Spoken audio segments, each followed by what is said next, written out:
We all know who Evil Morty is, the smartest Morty ever, and probably the smartest being in the entire multiverse. After he finally took down Rick Prime, his name became almost legendary. Everyone knows that Rick C-137 helped him, but if you think about it, only one of them truly benefited from that alliance. Rick got emotional closure and the illusion of revenge, while Evil Morty got something way more valuable, the knowledge that only Rick Prime had. But let's put the ending aside. Figure out how Evil Morty actually became so intelligent in the first place.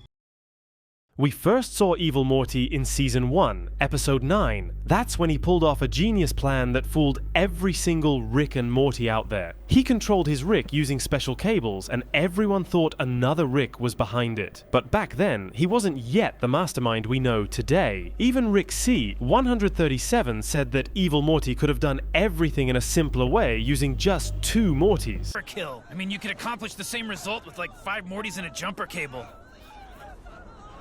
Which I also wouldn't do. I'm just saying, it's bad craftsmanship.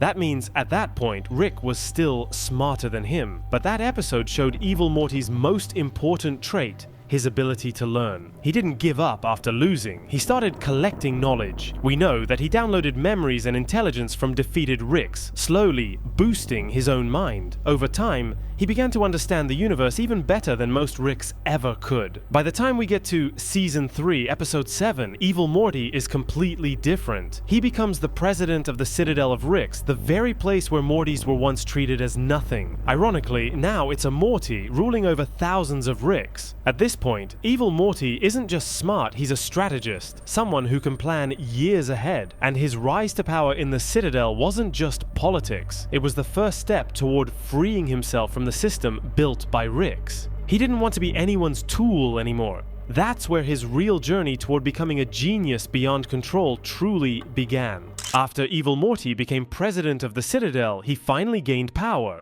but not freedom. The world of Ricks was still trapped in the same endless system. Rick creates, Morty suffers, and everything repeats again and again. Evil Morty understood that to truly break the cycle, he had to step outside of it, and that's when he began planning his greatest move yet. Sometime later, in Season 7, he shows up again, but this time not as an enemy, but as an ally. He joins forces with Rick C-137, 2 of the smartest beings in the multiverse, finally came together, realizing that together they could do something no one else ever could: destroy Rick Prime. But if you look closer, things aren't that simple. Rick C-137 wanted Prime gone to get revenge and finally close an old wound. Evil Morty, on the other hand, wanted Prime's knowledge proof that he's smarter than everyone else. Rick is still driven by emotions, by pain and guilt. Evil Morty already went through that and gave up his feelings for the sake of pure logic. Still, the biggest question remains: why Rick C-137? There are thousands of Ricks across the multiverse, and many of them also hunted Prime. The answer is that this Rick is the only one who ever truly respected his Morty. He saw him as a person, not a sidekick or a tool. Evil Morty knew that, and that's why he chose him. In Rick C-137, he saw a reflection of himself, tired, broken, but still capable of empathy. Of course,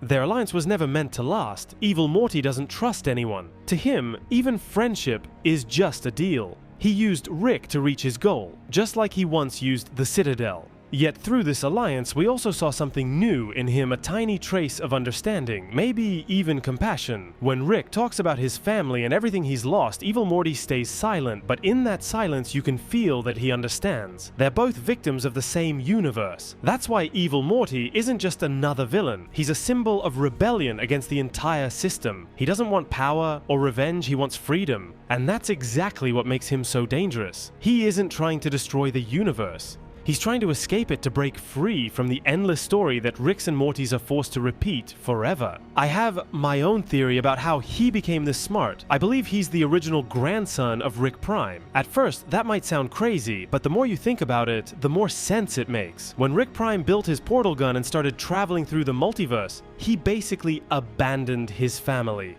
Obsessed with revenge and science, he stopped being human, he stopped feeling anything. Never did it. Imagine going anywhere, anytime with nobody able to stop you. Sounds lonely. Lonely? Dude, you have yourself, your infinite selves. But what if In the universe he left behind, there was still a Morty, the one Rick Prime abandoned. What if that Morty grew up alone and became the evil Morty we know today? Then, everything starts to fit. Rick leaves, and his Morty grows up without a mentor, but with the same genius in his blood. The smartest man in the universe disappears, and the title slowly passes on to the child he left behind. Without guidance, without limits, that Morty starts to evolve on his own, learning, adapting, becoming something far greater than anyone expected. That's how Evil Morty was born. He doesn't just copy the Ricks, he becomes their opposite.